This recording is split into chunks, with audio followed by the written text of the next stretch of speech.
عزیزان محترم، انتہائی قدر معزز سامعین کرام،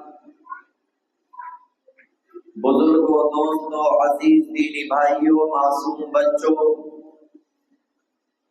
اور پردے کے اندر سماعت فرمانے والی میری اسلامی ماؤں اور بہنوں،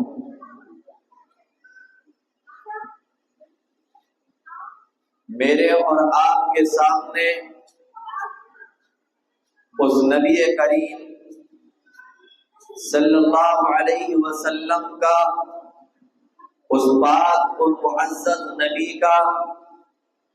اس کائنات کے سردار امام الانبیاء کا تذکرہ چل رہا ہے کہ جو وجہ تخلیق کائنات ہے، یعنی جس کی وجہ سے اللہ تبارک و تعالی نے اس انسانیت کو وجود بخشا ہے، میں اور آپ اس کا تذکرہ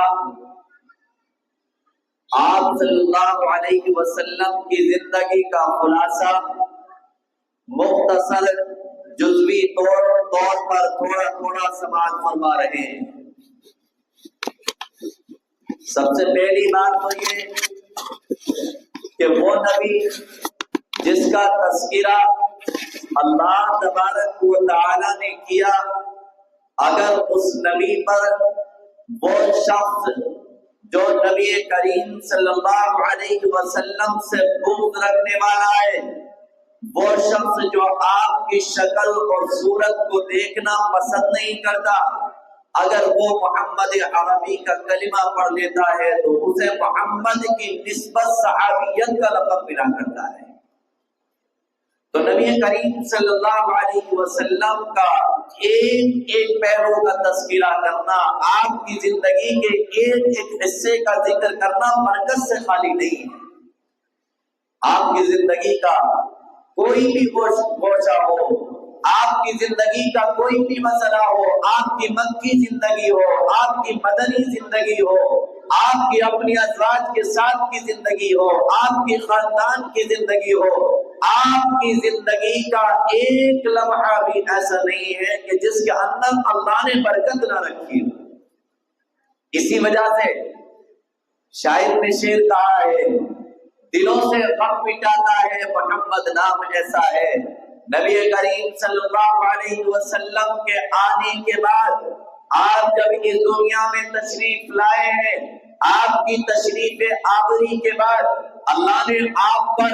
نبوت کا تاج جب سجا دیا ہے، اللہ نے آپ کو نبی بنا دیا ہے۔ آپ کے نبی بنائے جانے کے بعد، آپ کے امام الانبیاء بنائے جانے کے بعد آپ پر قرآن نازل ہوتا ہے، آپ پر اللہ کی کتاب نازل ہوتی ہے، آپ وہی کتاب نازل ہوتی ہے جس کتاب کو اللہ تبارک و تعالی نے تمام کتابوں کی سردار قرار دیا ہے۔ آپ وہ کتاب نازل ہوتی ہے جس کتاب کو اللہ نے تمام کتابوں میں سب سے افضل قرار دیا ہے۔ کتاب اس نبی پر نازل ہوتی ہے جو سب سے افضل ہے، وہ کتاب نازل ہوتی ہے جو سب سے افضل ہے، وہ فرشتہ لے کر آتا ہے جو سب سے افضل ہے۔ اندازہ لگاؤ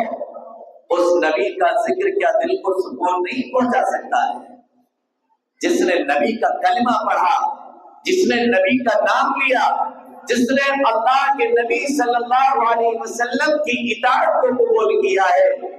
اللہ تبارک و تعالی نے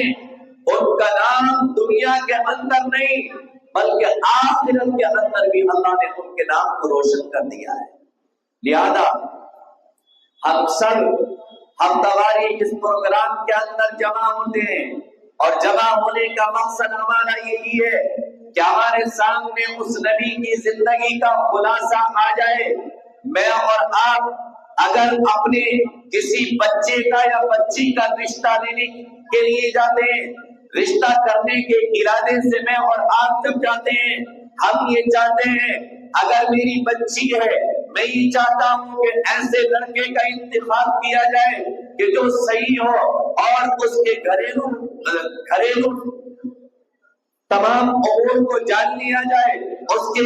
نسب کو جان لیا جائے، اس کے خاندان اور قبیلے کو جان لیا جائے، وہ کس طریقے کے کاموں کے اندر ملوث ہے اسے سمجھ لیا جائے۔ میں اور آپ جب اپنی بیٹی کا یا اپنے بیٹے کا رشتہ لے کر جاتے ہیں تو میں اور آپ یہ چاہتے ہیں کہ ایسے لڑکے کا یا ایسی لڑکی کا انتخاب کیا جائے جو صحیح ہو، جس کے اندر دنیاوی اعتبار سے کوئی کمیاں نہ ہو، کوئی بری عادت کے اندر ملوث نہ ہو، تاکہ اس کے گھر کے اندر میری بیٹی سکون سے یہ رہ سکے، یا جس بیٹی کو میں لے کر آ رہا ہوں اس کے آنے کے بعد میرے بیٹی کا سکون ختم نہ ہو جائے، آرام ختم نہ ہو جائے۔ ہم اس کے سارے بایو ڈاٹا کو جاننے کی فکر کرتے ہیں۔ اسی طریقے کا مرحلہ نبی کریم صلی اللہ علیہ وسلم کی زندگی کا ہے۔ ہمارا حاضر ہونا، ہمارا نبی کی زندگی کو سننے کا مقصد بھی یہی ہے کہ جس نبی کا ہم اتباع کر رہے ہیں، جس نبی کا اتباع کرنے کا دعویٰ کر رہے ہیں، ہماری سمجھ میں بات آ جائے، ہمارے سامنے نبی کی زندگی کا خلاصہ آ جائے کہ ہمارے نبی جو کائنات کے سردار ہیں، وہ نبی جنہیں اللہ نے امام الانبیاء بنایا ہے، اس نبی کی ساری زندگی جو 63 سالہ زندگی ہے، اس زندگی کا خلاصہ کیا ہے؟ آپ کرتے کیا تھے؟ آپ کھاتے کیسے تھے؟ آپ پیتے کیسے تھے؟ آپ چلتے کیسے تھے؟ آپ کے اپنے رشتہ داروں کے ساتھ تعلقات کیسے تھے؟ آپ ازواج مطہرات کے ساتھ کیا رویہ اختیار کرتے تھے؟ آپ اپنی اولاد کے ساتھ کیا طریقہ اختیار کرتے؟ یہ ساری کی ساری زندگی میرے اور آپ کے سامنے آ جائے اور ہم اس پر عمل پیرا ہو جائے۔ ہم سب کے حاضر ہونے کا مقصد اور منشا صرف اور صرف یہی ہے، اس کے علاوہ باقی اس پروگرام کا کوئی منشا نہیں ہے۔ لہذا میں بات آگے نہیں چلتا ہوں، جہاں تک بات آپ حضرات کے سامنے آ گئی ہے اس سے اگلا پہلو بیان کر دیتا ہوں تاکہ بات آسانی کے ساتھ سمجھ میں آ جائے۔ قبیلہ بنو جرہم کا دور ہے۔ حضرت اسماعیل علیہ السلام کی شادی جس قبیلے سے ہوئی ہے، میرے اور آپ کے آقا کائنات کے مولا جناب محمد رسول اللہ صلی اللہ علیہ وسلم کا سلسلہ نسب جس خاندان سے ملتا ہے، جس قبیلے سے ملتا ہے، اس خاندان کا ذکر ہے۔ عرب کی سرزمین پر اس خاندان کا، اس قبیلے کا تسلط ہے۔ وقت نے کروٹ لی ہے، وقت کچھ تبدیل ہوا ہے، حاصل یہ نکلا قبیلے بنو جرہم کو مکہ کی سرزمین کو چھوڑ کر جانا پڑا۔ لیکن جب یہ قبیلہ